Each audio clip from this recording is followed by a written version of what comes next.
Estamos de vuelta en Conciencia Auditiva, conmigo como siempre el doctor Carlos Barra Mulán. Y mi querido amigo el maestro Gerardo Alvarado del Hierro.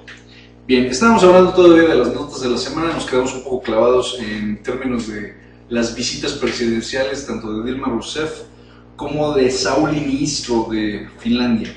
Y pero estamos haciendo conexiones sobre lo que era finalmente la relación de México y Finlandia, quién es Finlandia para el mundo, la potencia emergente que se convirtió, y por supuesto el papel que tiene Brasil en la zona del Mercosur y finalmente de, vamos a llamarle, todo Sudamérica. ¿Y cuál es la relación, la importancia que tiene esta relación con México? No, y me parece ahí que más allá de, por ejemplo, en el caso de la visita de Finlandia, tratar de que el sistema educativo mexicano aprendiera algo, de sacar el jugo, sin copiar ejemplos, evidentemente, o traspolar ejemplos, pero tratar de visualizar cómo se ha hecho, claro, ¿no? Cómo se ha hecho y qué experiencia resulta enriquecedora de todo este evento. Claro que también estamos, y hay que asumirlo así, estamos todavía a muchos años de distancia. Se crea este año, este 2015, vaya, para un país que tiene desde 1917, la última vez que se inventó este país, prácticamente 100 años después nos inventamos una ley anticorrupción. O sea, a mí me parece grosero el aspecto, es como decir, y ahora sí no nos vamos a robar de la caja chica, ¿no? Sí, pero 100 años después. Y es una ley anticorrupción que de todas maneras mantiene determinados fueros, mantiene determinadas canonjías para políticos, para empresarios, etc. Entonces, simplemente me parece muy irónico. Bueno, y a mí la primera frontera que me parece esto es que si se crea una ley anticorrupción y un sistema anticorrupción, es que hay corrupción, ¿no?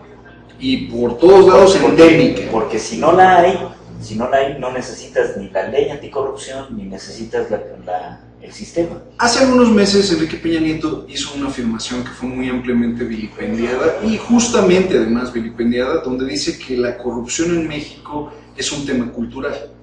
Se desdijo después y finalmente hubo hasta afirmaciones de parte de la presidencia que no era necesariamente el caso, que no se hablaba de una cultura mexicana corrupta y más allá. Pero hay que entenderlo como es. Finalmente vivimos en un esquema mercantilista de total consumo que existe desde finales de los años 80 o principios de los años 80.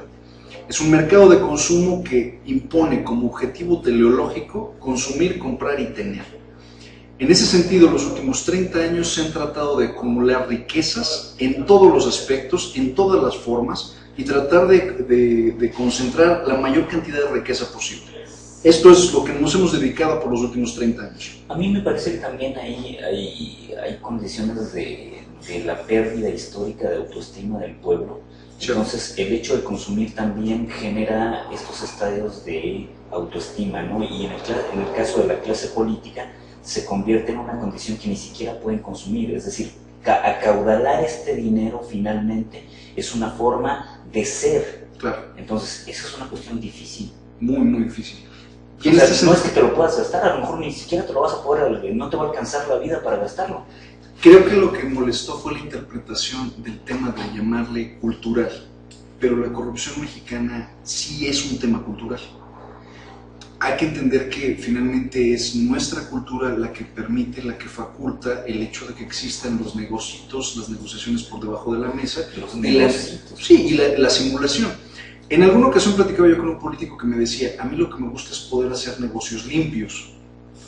Y después siguió la plática, me definió lo que era un negocio limpio. A ver, yo lo voy a poner en perspectiva. Un negocio limpio es que yo requiero en este momento en el municipio de Pachuca, es hipotético, hipotético, que yo requiero en el municipio de Pachuca las torretas de las patrullas. Me parece perfecto.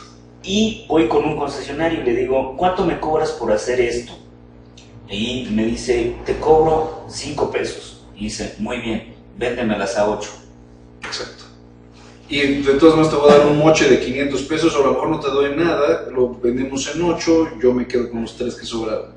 Exacto. Esos son los dichosos negocios limpios. Y decía yo, bueno, es que es curioso cómo nuestra lógica racionaliza que esto no es necesariamente indebido, porque de todas maneras se hizo la compra, de todas maneras se hizo esto. Seguramente ha escuchado usted sobre la venta de plazas.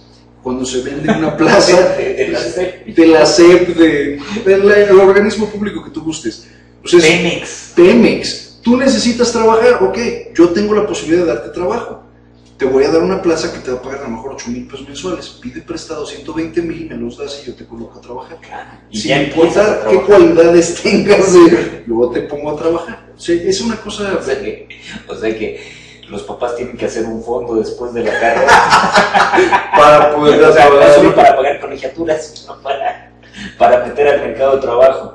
Y volviendo al tema, estamos hablando de algo que sí es cultural, pero por supuesto que es cultural.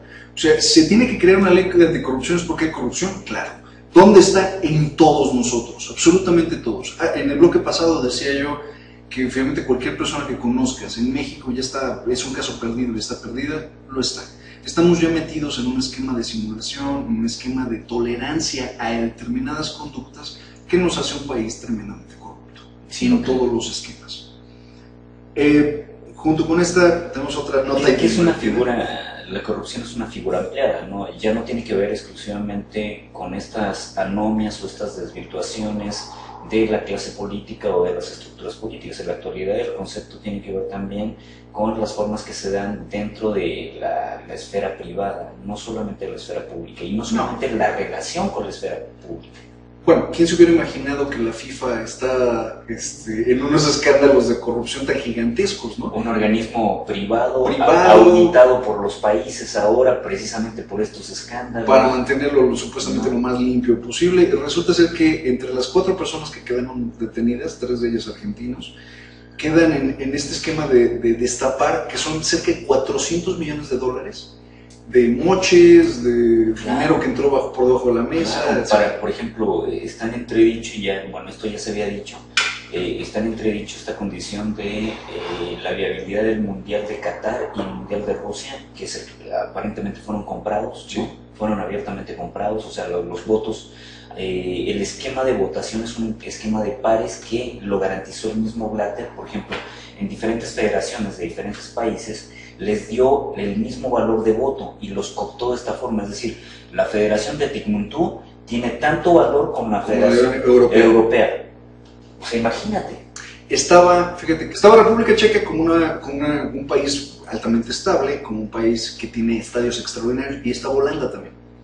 Tú vas a Holanda y, vaya, los estadios son absolutamente increíbles, hasta los juveniles. Son increíbles los estadios, tiene toda la infraestructura para trabajar. Aquí en México igual, cuando uno va a un estadio juvenil dice, ¿cómo puede ver esta mierda? No, o sea, no es el mismo tipo de increíble. El estadio, por ejemplo, en Moscú, el estadio del Moskva, se abre el pinche té. Bueno, hace cuenta que se está cayendo, el estadio está espantoso, la calle para subir, es más, nada más para ponerlo de esta forma, el aeropuerto de Moscú, de llegar al aeropuerto de Moscú y trasladarte hacia la ciudad, puedes hacer 4 horas por la ineficiencia del tránsito.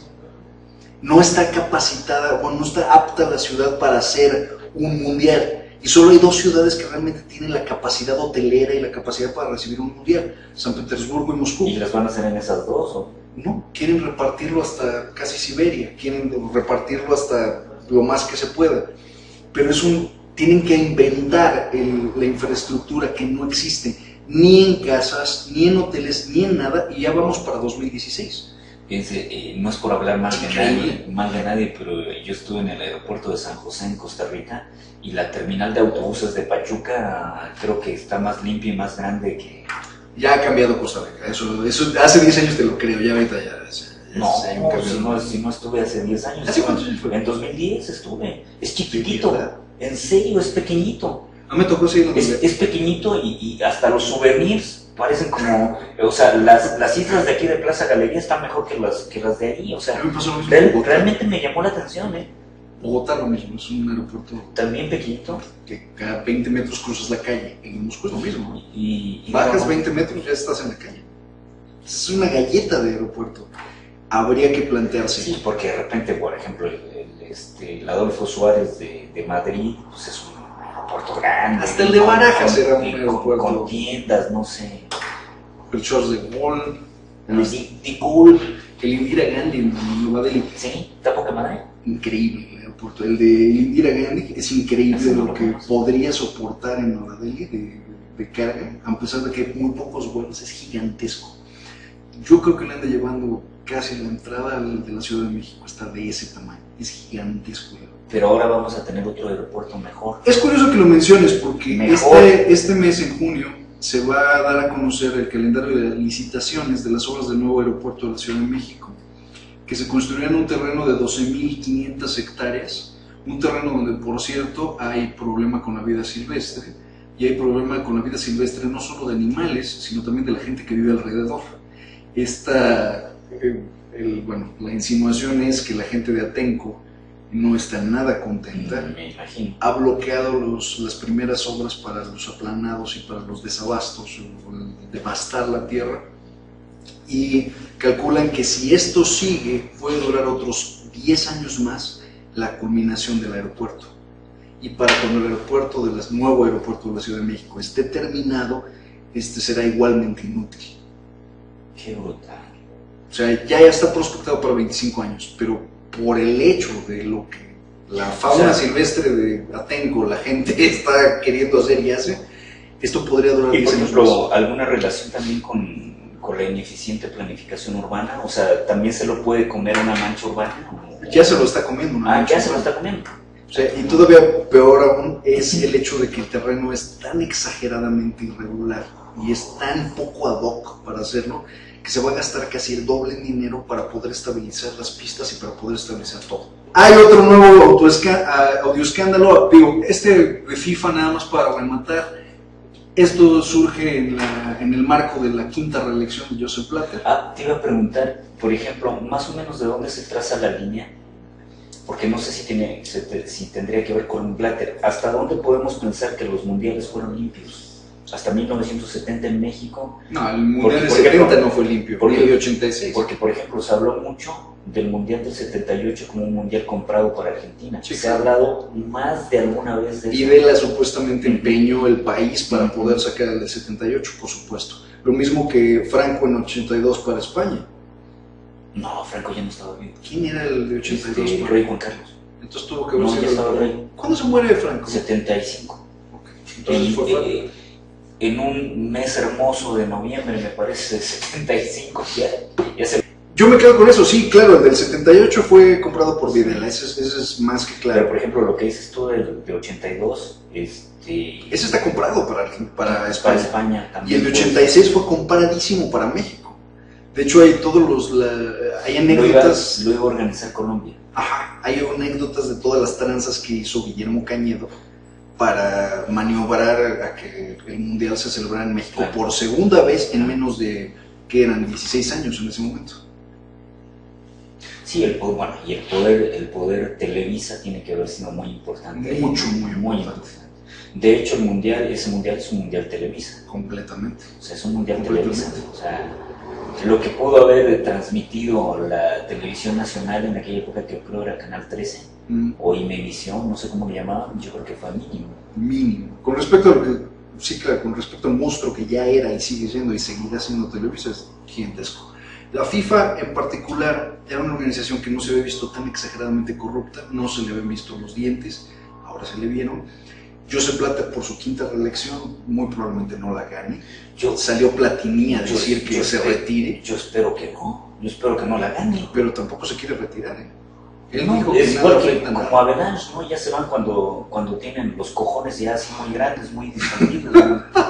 Yo creo que es, no sé, como Fidel Velázquez, se me ocurre que este señor lo van a traducir y subtitular antes de que se vaya. Sí, los que no se acuerdan, a Fidel Velázquez, líder de la CTM, al final de su historia le ponían así subtítulos porque no se entendía lo que decía el viejo, ¿no? O sea, ya no... Nada. Hablando de televisoras... Después pusieron a la güera Rodríguez Alcaide, que era uno tan... lo detenía. Claro, y tan joven como el otro, ¿no? Y ahora tiene al yerno, que es Pascual. Qué bruto. Se mandó a hacer una estatua. Una estatua. Develó una estatua. Claro, fue un escándalo mayúsculo hace como 2 o 3 meses atrás. Creo que es Gamboa Pascual o es Gamboa Pascual. Ok, es yerno de Don Fidel y se manda a hacer una estatua, ¿no? En la CTM de él. ¿A honras de qué? Mira, si Juanito se hizo una estatua, Yo le creo a cualquiera de nuestros pseudopolíticos hacerse una estatua. TV Azteca esta semana reporta que ha perdido 42.2% de su valor comercial en los últimos 12 meses. Y obedece a una mala estrategia que finalmente Televisa apuntaló desde hace más de 4 años, que es la retransmisión de todos sus contenidos en vivo a través de plataformas virtuales. Es decir, el televidente ahora está migrando a la plataforma digital para ver su contenido, la porquería de telenovelas y demás programas que manden, y al no poderlos ver en TV Azteca, bueno, mejor se mudan a Televisa. Y eso le ha afectado en términos de patrocinios y en términos de todo. Es el primer trimestre del año, solamente para este primer trimestre, TV Azteca perdió 4.9% de su valor total. O sea que, dicho de paso, si hay una guerra de televisión Azteca contra Televisa, la está perdiendo mucho TV Azteca. Claro, y lo que implica esto en puntos porcentuales en millones a nivel de pesos y de dólares. Es una grosería. Esta semana golpea un tornado en Coahuila el día lunes para martes, en plena madrugada, le calculan 6 segundos, produce una fuerza de un categoría 2, pero en tierra, y curiosamente cae en una de las colonias más pobres de Coahuila y al mismo tiempo en una de las colonias que, vamos a decir, evidenció la pobre construcción de este tipo de obras de casas de interés social. Hay una de las imágenes que fueron rápidamente editadas y rápidamente cambiadas. Es inédito en México, porque yo no me acuerdo haber escuchado de un tornado. No, sí hay. Porque de eso lo he escuchado mucho en Estados Unidos, ¿no? Claro. Hay registros también, por ejemplo, hay zonas en Chihuahua, en Coahuila y en Durango, que son zonas de tornados. Oye, y a propósito de que no tiene nada que ver con el tornado, o no sé qué tanto tienen que ver, no sé si has escuchado en México que hay una zona donde los trailers a veces tienen que esperar a que disminuya el viento, que no pueden circular porque los llega a volcar. Sí. También cerca de Matehuala también está ese comentario. Si vas demasiado rápido en la de Matehuala, hay coches que llegan a despegar. Es en serio, sí, esto sí ocurre. Y es un tramo rápido, sí. En Matehuala, entonces es una recta. Es una recta gigantesca. Claro. Este tipo de tramos, este tipo de situaciones se da por la mala planificación. El tornado en Coahuila se da en una zona que había estado otrora totalmente deshabitada. Llegan y construyen estas casas de interés social que parece como que desenterraron una civilización, llegan y la ponen ahí, y estas casas construidas de forma precaria, porque no se me ocurre otra forma que decirlo, es precario. Las paredes resulta que tienen, sí, un grosor más reducido, se usa un tabique de inferior calidad, que no es un tabique cocido, resulta ser que es un tabique secado al sol, con un tipo de suerte de argamasa o de masa, etc. No es impermeable, y después son capas y capas y capas de... Llueve poco ahí donde... Llueve muy poco, por lo tanto no tiene que ser impermeable. El techo está hecho con un panel de unicel, y encima un alambrón tal cual, y después la famosa tela de gallinero. Una capita con cemento. Una capita de cemento y se acabó. Cuando se rompe la casa y están enseñando la destrucción, aparece esta imagen donde se ve el pedacito así de cemento y el pedazote así de unicel. Y por supuesto que muchas de estas casas, después de colapsar, pues simplemente fueron irreparables. Estructuras que colapsan porque cae un auto como un proyectil. Y están una pegada tras otras porque no una tras otra, una al lado de la otra, una al lado de la otra. Entonces tú tienes que ponerte de acuerdo con tus vecinos de los lados. ¿A qué horas formicas tú para que no hagas ruido, no? Y cuando son construcciones tan precarias que comparten la misma pared para soportar dos estructuras. O sea, si tú estuvieras, valga la expresión, si tú estuvieras clavando de un lado, del otro lado te van a oír, sí, y si llegaras a perforar además la pared, probablemente lleves la de tu vecino también. Cuando vas al baño pones música, no sé cuál sea o tienes que cantar en silencio. Cuál sea la etiqueta para estas situaciones, pero sí es un problema, ¿no?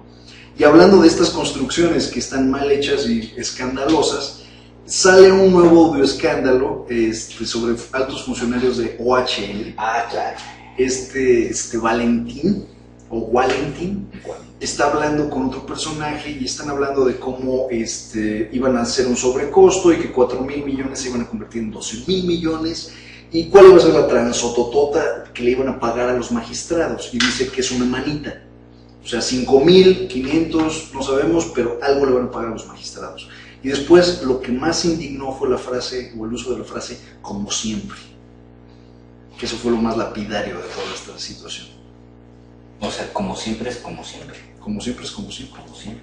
OHL empieza con 3 procesos federales para descifrar si hubo o no participación de magistrados. Se está viendo si va a haber atracción de la Suprema Corte del caso. Claro. Y en este punto, solamente por este tipo de investigaciones y por el anuncio de estas investigaciones, OHL pierde 17% de su valor comercial, tanto en México como en España. Qué bueno, me da gusto. Lo que me encantó me fue... da gusto, habría que ver si esto se traduce, lo que no me daría gusto es que se pudiera traducir en desempleo. En eso no me... OHL presume que hay 32,000 personas que tienen empleos fijos de OHL gracias a... en el mundo. Realmente es un pedito suave en un viento fuerte, o sea, es nada. O sea, de estos a lo mejor son 5,000 empleos permanentes en México. Yo diría, es mejor quitar esos empleos que nos salen tan caros y mejor poner a trabajar a alguien aquí. Y aplicar la ley anticorrupción. Porque es una verdadera grosería lo que OHL cobra. OHL cobra 10 veces más de lo que cobraría cualquier productor mexicano y al final no devuelve la concesión. Yo todavía me quedo con una última idea con respecto a las concesiones. Está bien concesionar carreteras que son útiles, eso está bien. Está bien crear más infraestructura, sí, eso también está bien. Sí, porque no todo lo crea el Estado ni lo puede generar. Y eso está bien. Está bien que el inversionista que crea la infraestructura la administre durante el tiempo que tome recuperar su inversión y a lo mejor una ganancia, eso está bien. Mi única molestia para diputados, senadores, presidentes municipales, gobernadores, etcétera, es por qué diablos, una vez que se terminó la concesión, siguen manteniendo las cuotas en una caseta. Las casetas deberían ser eliminadas cuando la concesión se pagó, porque ya cumplió su propósito. Vía Acapulco. La autopista del Sol se dejó de pagar hace como 7, 8 años, o sea, ya no es una concesión. La autopista México-Pachuca, que frecuentemente usamos, es una concesión que ya no existe desde hace más de 20 años. Entonces es ridículo que mantengas estos vasallajes y estas cuotas porque no tienes otra forma de cobrar. Me parece una mala administración. Acceder a tu financiamiento. Una estupidez fiscalmente hablando y algo que es oneroso sin tener que ser oneroso. Simplemente es torpe. ¿Cuántas casetas tienes que pagar para llegar a un lugar? Es completamente absurdo. O sea, a ver, se lo traduzco. Si usted tiene la posibilidad de que con alguien que le tome una radiografía, va a ver que en sus pulmones atrás sale Pemex, sale SCT, sale la clase política, todos ahí meciéndose mientras usted trabajando, ellos están meciendo. Mientras usted los paga. Una verdadera grosería. En este sentido, con esta terminamos nuestras notas de la semana. Estaremos con usted la próxima semana. ¿Con qué canción? Para serte completamente honesto, no está en nuestro programa, de los que no recuerdo. Pero vamos a meter. Pero vamos a poner una canción.